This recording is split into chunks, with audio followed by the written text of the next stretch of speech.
those deals. Now let's do it in Spanish. Oh man. In a Spanish accent. In English. Elizabeth and John. Can you do it in French? No, look, they make fun of me because I can't do any accent. What about the French stuff? You've been studying I it. can't do an accent though. Can you say stuff in French? Yeah. Can you answer the questions now in French? Yeah. But like my American French. I know, do that. American All right. Yeah. Quiet on set. Roll sound. Sound on.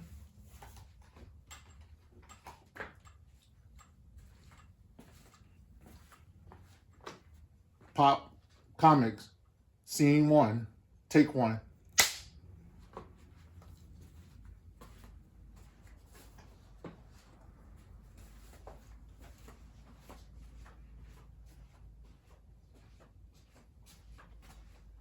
All right, Harley. I appreciate you doing this. I really do. Seriously, I really do appreciate you doing this. A lot of people wouldn't. I couldn't get a lot of people to do this, so I really do. All right, your name is? Harley Orr. And you are the owner of? Pensacola Pop Comics. All righty. Is that part of his name, Pensacola? Yeah. I didn't know that. I thought it was just Pop Comic. No, like the sign up front only says Pop Comics because it sounds better and it's fewer letters. But no, the Pensacola is part of it. There were other Pop Comics already. There's one in Buffalo that I like called Gutter Pop Comics. And then there's one that pops up on eBay all the time. And I'd have people asking me if that was me. Okay. You know, but I wasn't. It's Cool. confusion. So yeah, Pensacola's part of the name. All right. Seriously, I didn't know that. Yeah. That was one of my my early lessons in business too. Is that I formed the LLC and the corporation or whatever. And then I made that the title, and then I wasn't gonna name the store that, and then I'd have to pay like $150 or something like that to do business as another name, and I was too cheap for that. I was like, nah, I'll just call it Pensacola Pop Comics. All right. How long has your Pensacola Pops Comic been in business? 10.5 years. 10.5 years. But I don't call it Pensacola Pop Comics. I know. I know. What did you do before you were a comic book shop owner? I've had a lot of jobs, I guess. But most recently, before I had the shop, I was a teacher. Okay. I taught middle school, a little bit of high school, language arts. Okay. Was this like your dream? Of Having a comic book store? Yeah. No. I always wanted to do something with comics. But I'd liked comics my entire life, and I think I started reading comics when I was probably about 8, and collecting comics, a couple years later, and no, I don't know if I had a dream per se of anything really. I mean, it's a business, so yeah. And you're definitely a comic book guy. Yes, yeah. At least from what I know. So you made the transition from teacher to comic book shop owner. How was that like? Like setting it up. Like what made you make that jump? Like, hey, I'm gonna start my own business.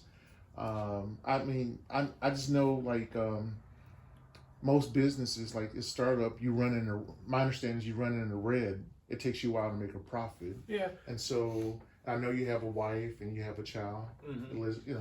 Wife and child.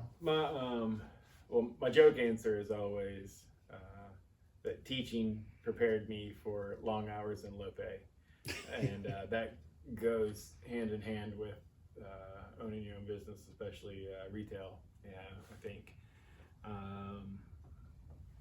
But yeah, like I said, my son John Henry, he was born towards the end of my last year of teaching, and then I took so then I was home with him for the summer, and I was taking that following year off, and somewhere in that year, I decided I didn't want to go back to teaching, and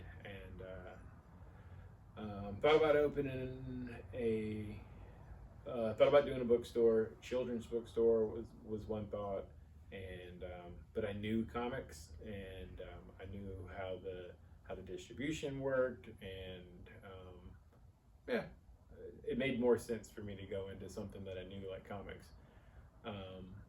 It was, I guess it was harder than I thought it was going to be, in the mindset of, I guess, like, for me, comics are very big. It's a very big part of my life, and so I just assume that it is for everyone.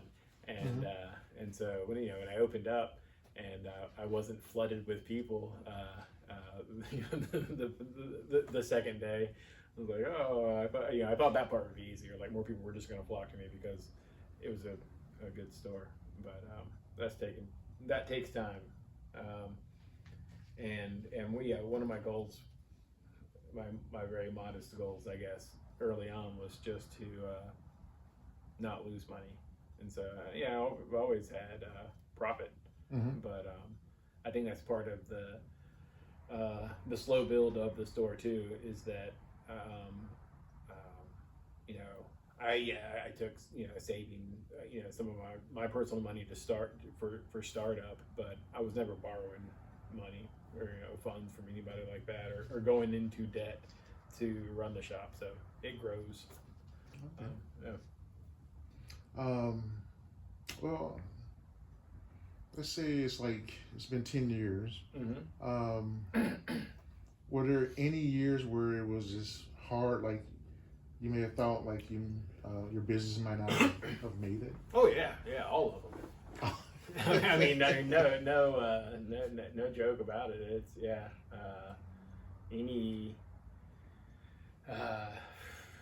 those first couple of years.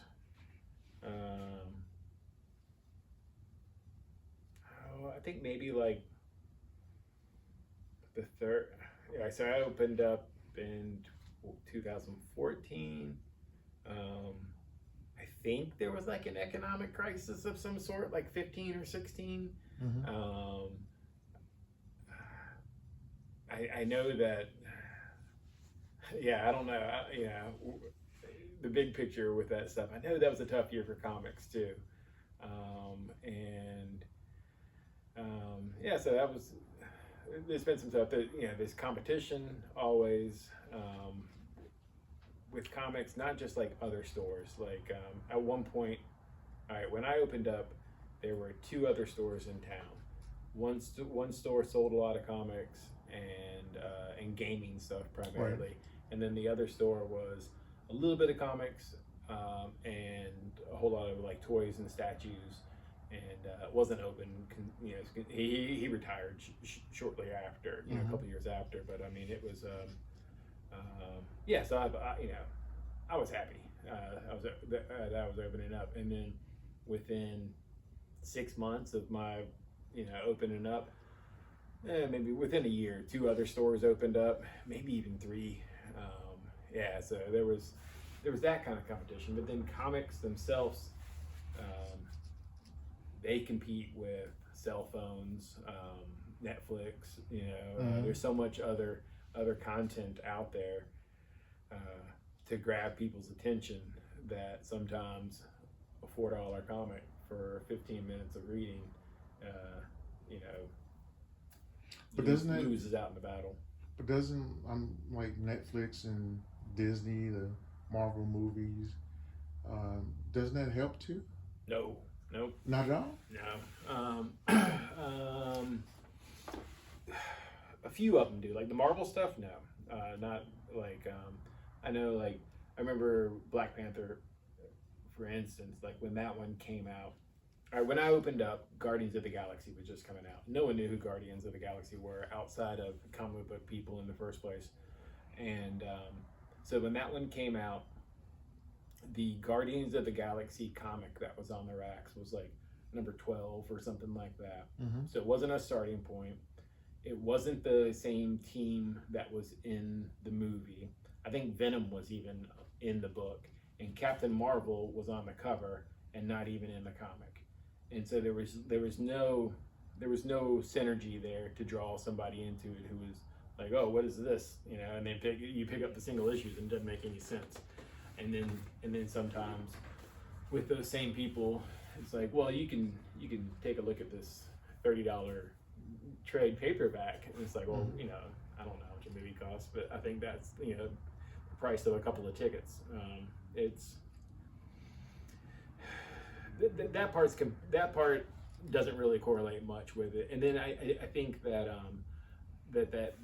that continuity of the movies and everything is so big, like it's its own thing, and so it doesn't draw people in looking for other things because they're different.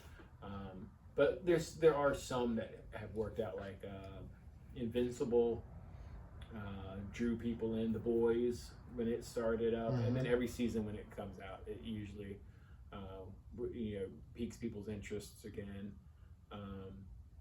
Yeah, there's a handful of them, but yeah, I still have people come in and who see the Walking Dead comic and like, oh, I didn't know it was a comic, you know. Right. Yeah. Okay.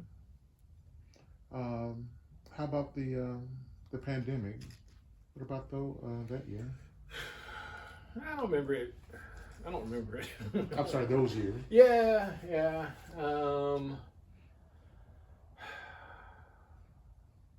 Yeah. We're in Florida, so it didn't matter too much.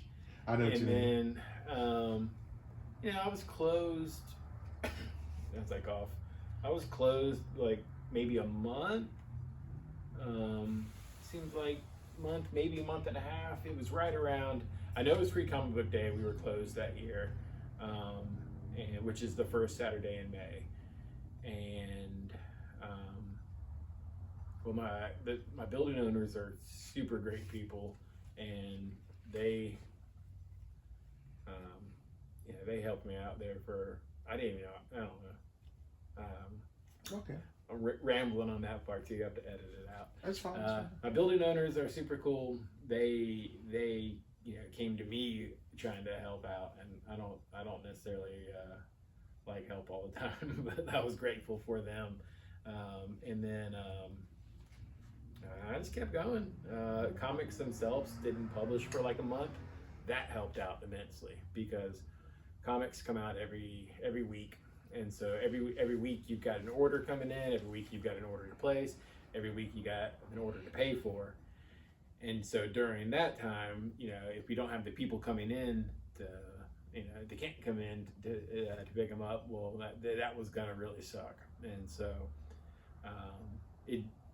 comics industry was changed greatly by the pandemic, with the distribution side especially.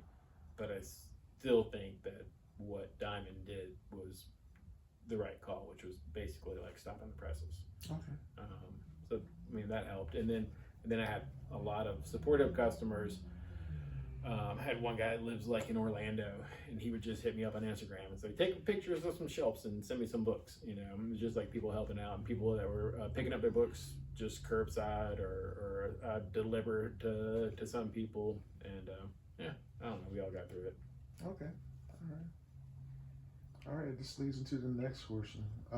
As a customer myself now for years, I can tell that you have a good relationship with your customers. Why do you think this is? Well, like I said, I taught for about 10 years, and I worked service industry for about 15 years, and so, I mean, I've got a history of talking to people. Right. I don't necessarily like it, but yeah, you know, I'm personable enough, I guess. And then, you know, I really like comics, and I like talking about comics with people who, you know, have similar interests and likes, and not a lot of them though. And then, yeah, and a lot of people. I mean, it's I don't know. A lot of my customers have become friends, and then Right, yeah. And some are like work friends. Where like if I quit, I'm like, no, I'll never see them again. But Yeah, I understand. What do you think? Also, what makes you stand out when? And you kind of touched on this before. Since I've been here, there's been other comic book stores that have started. One came from out in town, started and stopped, and like you're here. One comic book store even they had two stores and they even shut down their comic book and just became a game store. And you're still here, like you're surviving. I know you kind of already touched on it a little bit. I mean, some of it is, there's about 2,000 comic book stores in North America, I think, or at least in America, I forget. And they're all different. They're all there's no like giant chain of comic book stores. There's a couple of stores that have maybe up to like 10 or 12 stores or something like that, but there's no like Target or Barnes and Noble or anything like that of comics. So most comic book stores are curated in part by someone. I'm not ordering every single comic. It's funny, some people don't realize that I order every single comic that comes in here. Some people think that I just like they send them to me or something without right. It's like, no, there's plenty of stuff that I don't want in the store. There's plenty of stuff that there's plenty of stuff that I order that no one's ever gonna buy, but just that I think it has a place and I need it here, and maybe one day I'll keep it, or maybe a couple of years from now somebody else will come in and will be so happy to see it. I have that sometimes where people will come in and like usually from out of town or something, and they'll just come through the shelves and just be excited with glee to see stuff that they've never I don't know, picking up stuff and That is true. You definitely have a variety of books that I have never seen before. That I particularly wouldn't like. There's some books that you order that are just for me. For example, the one with African American history. Dealing with African American characters or history in comic books. Like that's not going to be a popular book. So you definitely do have variety. And this, as a customer, we float around to other comic books, but and even you have with one thing I noticed, like I've witnessed that you refer, like if you to help the customer, sometimes you refer to another shops from time to help them out. Yeah, and they do. I've been to other shops where they actually done the same. Yeah. And so I think that that's. Oh no, yeah, it's the other store in town is established. They've been here I've been open for 10 and a half years. I think they're like a little over 30 years or something.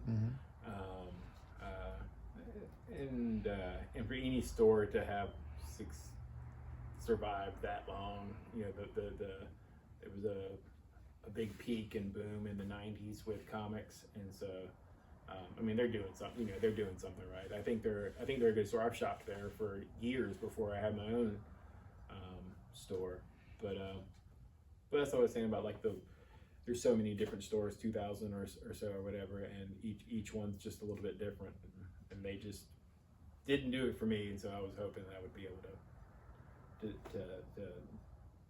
create my own thing, right, and draw in similar, but there's no animosity. Like, right. They will definitely they send people my way all the time, and I'll send them theirs, and yeah. I'm just gonna throw this out there. I think this is like when I think of your store, I kind of think of you as a comic book purist. Mm-hmm. Would you agree with that? Yes. Okay. Yep. I don't care about the movies at all. I'll some of it here and there, or a TV show or something. But yeah, Okay. yeah, all about the comics, and it's tough because I'll let you go with the next one. Okay. All right. Yeah. This is definitely a comic book store. I like that. All right. I'm just going to straight up read this one. In the past 10 years plus, there has been a large influx of speculators outside the comic book community and flippers buying books. How do you deal with that and keep it fair with your long-term customers? The speculators are a big part of the industry, for better or worse, and you just gotta know how to work around the ugly side of that. One thing I noticed is like one person cannot just come in and buy up all the books. Oh Like, yeah, that's there's that, and then I don't. Every so often, I'll set a limit on a book. Like recently, there was a new Batman series that was very in demand, and I set a limit on that as to how many people could buy at a time, and I had people coming in 2 weeks later who were buying it, who were looking for it, and they weren't able to find it at the other store, and I still had them, and it wasn't just because of setting limits. I think one of the ways that I deal with like the speculator type thing like that too is just be on top of it.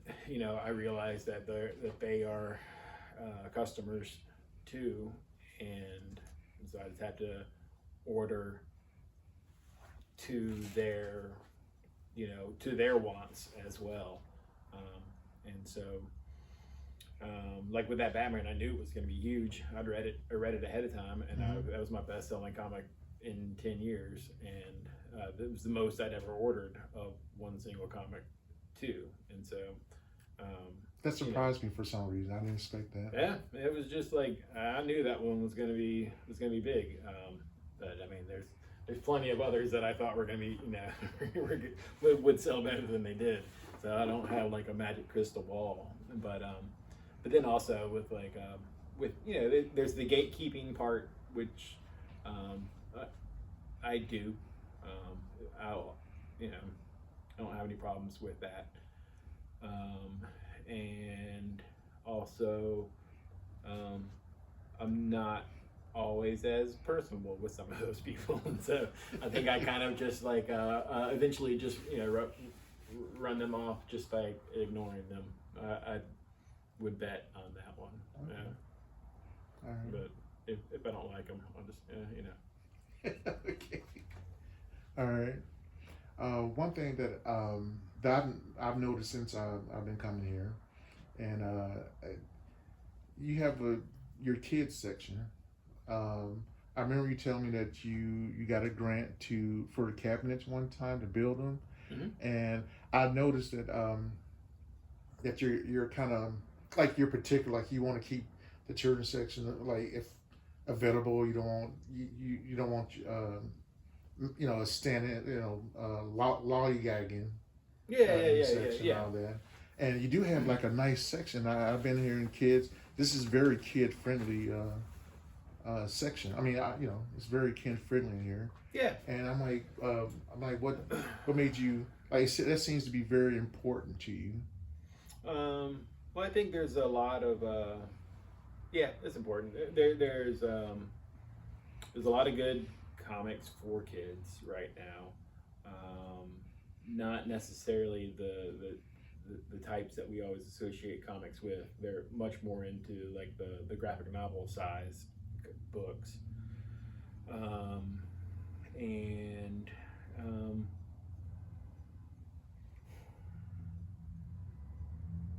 I want to go.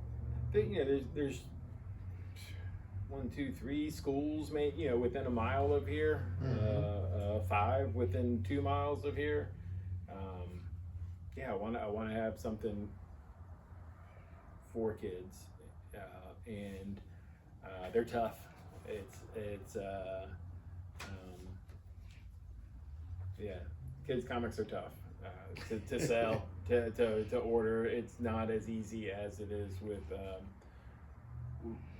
mainstream comics and stuff for adults. I could honestly probably knock it down to like I could easily knock it down to a tenth of its size, and be okay Okay. with the kids, you know, because like they come in like right now all they want's Dogman or there's a couple of other series, and that's the other. My kids comics sales have died off in the last 4 years. Not died off, but have declined in the last 4 years. I think part of it is the demographics of the neighborhood have changed greatly. There's a lot fewer families and more retirees and such in the neighborhood. I get grandmas, you know, grandparents bringing grandkids in on vacation kind of stuff, picking up stuff. I have a handful of regular kids who pick up stuff. The kids have a lot of competition too with time, and then they have the libraries, and the libraries have a lot of great books. Our public library has a really good graphic novel section for kids and for adults. I think that's great, but you know, it hurts business a little bit. Don't forget about Amazon. Yeah. But I mean, kids' interests change fast, and so it's tough to keep up with them sometimes. Yeah. Okay. All right. Almost at the end here. My second, I believe this is my second to last question I listen. Another question generates. Yeah. Most of the time, the next question is based upon what you, like something you said. One thing that I like to, that I really enjoy, are your events here when you have them. I remember the last 2 big events that I remember that I went to was, what was his name? The creator of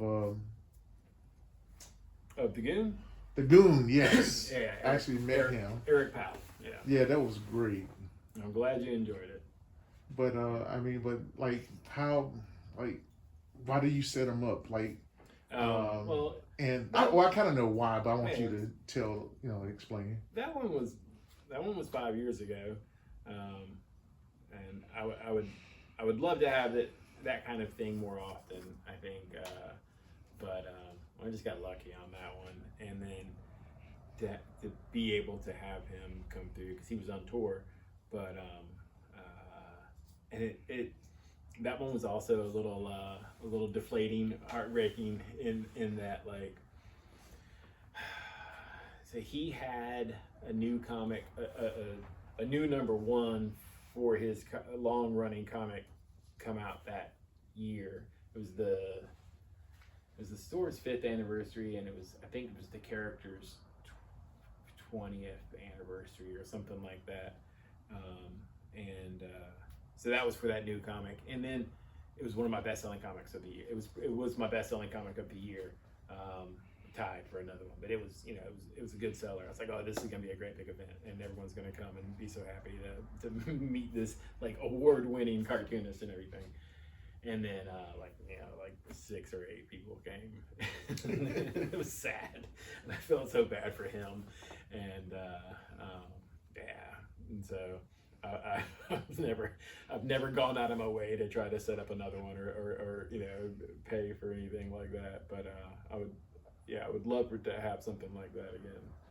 Do you think maybe, I know you advertised as best you could, maybe like put flyers in I'm just off the top of my head, like put. I mean, I advertised for it, but people don't care about comics, and I mean, normies don't, and I had plenty of customers telling me that, like, that week, like, oh, I'm gonna be out of town, or you can't make it, or whatever, and you know, like I said, comics have a lot of competition. It's not just everybody's got something to do, and so oh well, yeah. Well, I noticed like earlier this year you were working on something. I don't think it went through, but Yep. I was trying to get somebody else back in, but you know, and like I think with him, it was a matter of like he's got two children in school, and you know, essentially works from home, and so you know, in the middle of the country, and so it's like, so he only had certain times, and then time is all. Okay. That's what it all. all right. We'll try again in the future, though. The last event I went to, it was downtown. I forgot the comic book. Sanford Green. Thank you. Yeah. Did he ever stop by your shop? Yeah, he did. He that was just like It was a downtown event, right? it was this. So it was some people were bringing him some. There was a program I think through the city that was bringing him in, and then something fell through, and then they got it going again. I don't know. It was cool. It was cool to see him and have him here, and he stopped by with his friend that lived here and talked about comics for a little bit, and super nice guy. But yeah, Okay. it was great to have him here in town. Yeah, I got to meet him. I enjoyed it. I've had a few, you know, because we are a vacation place too. I've had, I don't know, 4 or 5 people come through on vacation, and that's always cool. Okay. All right. I said it was two more, but I got one more. What about Pensacon? Every year, the convention. Yeah. Do you have any thoughts about that? Does that affect the shop? Is it Nah. a boom for you that month or that weekend? That's kind of like those Marvel movies where it's its own crowd, you know, and I certainly get crossover from it. You know, I have people that I don't ever set up there. It's always been their first convention was about a month before I opened up, or not a month before I opened up, a month before I moved into my building, and so I was like in the process of getting going while that thing was going, and it's, you know, it started off much smaller. I think, you know, in that time between when he announced that he was doing it and then the first one, like I think it, you know, it changed venues and grew and grew and grew, and I think it's a great thing for the city, but it always falls on my son's birthday, and I don't like being around that many people in costumes, and I don't like people, man. Yeah, so I just Okay, I'll cut that part out. well, I'm not gonna also like that part. the vast majority of my business is new comics, and Right. so I do sell older back issues and collectible type back issues, but I don't stockpile them waiting to go sell at a convention. You know, when I get them, I sell them, Right. and so it doesn't make any sense for me to hoard stuff to go sell there. The exposure would be nice, you know, being there. Yeah, if I could just go and have a chair and a sign, you know, so come to my store, that'd be cool. But there's too many people in costume.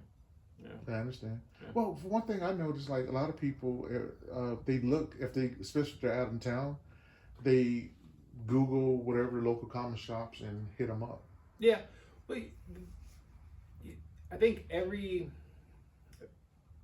not to take anything away from Pensacon, but I think that every town of a certain size has its own convention now, and it is not necessarily it's a Comic-Con in name only, in that it's not just about comics. It's usually the people at the top billing are actors and voice actors, and it's comic adjacent stuff. You're correct. And, It's a pop culture. yeah, thing. it's a pop culture convention, and you have to be to draw in that many people because a comic convention in Pensacola, if it was just comic book artists, you know, it's not, and writers and stuff, it's not going to have the draw of, you know, 5 out of the 8 doctors or whatever, you know, the case may be. I don't know how many doctors there are, but the Doctor Who, yeah. yeah. Okay. I'm sorry. This is we're coming to the end. I promise here. But you just made me think. Like, you don't have to talk about it if you don't want. But I noticed. I think every year, you actually go to a comic book convention somewhere. Like you take a trip every year, don't you? Oh yeah, I try to go to HeroesCon in Charlotte when I can, just as a fan. It's yeah, I mean that's part of the I just go as a fan, and right. I mean whenever I meet a writer or an artist, of course I mention that I have a store and all that kind of stuff, but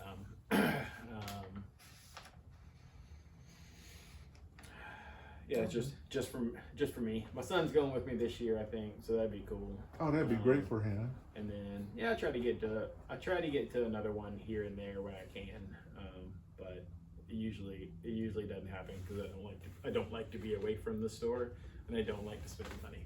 So all right, this is my last question. all right. You've been in business for 10 years. Mm-hmm. Does the future look bright as far as your business? No.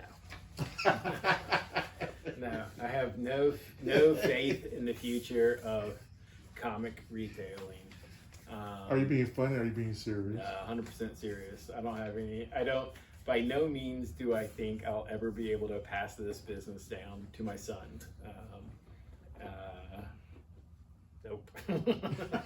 Not a chance. I think, I don't think comics are going anywhere. I don't think the medium of comics with pictures and words and panels is going anywhere. It's too big a part of the world. But I think that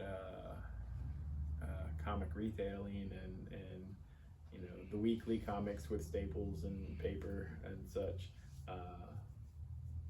won't survive.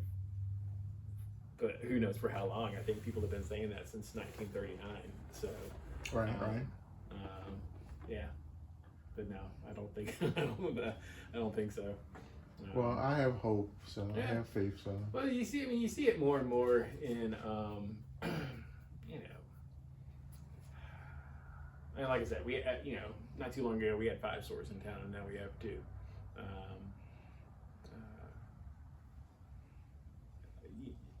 Some bigger, you know, like traveling to anytime I travel, I always look for a comic book store, and usually though I'm either in a little city, you know, a little town in the middle of the wilderness type thing, and they don't have any comic book stores, or I'm in the middle of a really big city, and they don't have comic book stores. You know, it's like you can't pay rent on a comic book store in the middle of, you know, Manhattan. I mean, there are some comic book stores right through there, but it's, you know, I don't know. I don't think the future of comic retail is a wise bet. You know. I understand. I remember well, I'm 51, so I used to go to the Circle K. Yeah. Yeah, I mean, the fact that you used to be able to get comics anywhere, you know, a grocery store, a gas station, you know, that kind of thing. Yeah, they were everywhere, and now it's only in small, you know, niche market retail stores or libraries, and eventually those libraries are going to win out, kind of thing, or online. Yeah. Harley, thank you for this interview. No problem. Thank you. Hold on. Sorry. And scene.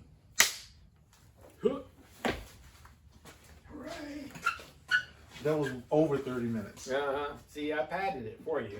I appreciate that. But I knew, I was going to ask more of the More questions. crying, some, Nah. some emotional. A car wreck across the street. You were definitely honest. I tell you that. I want to copy this video, but in black and white, in the Clerks style.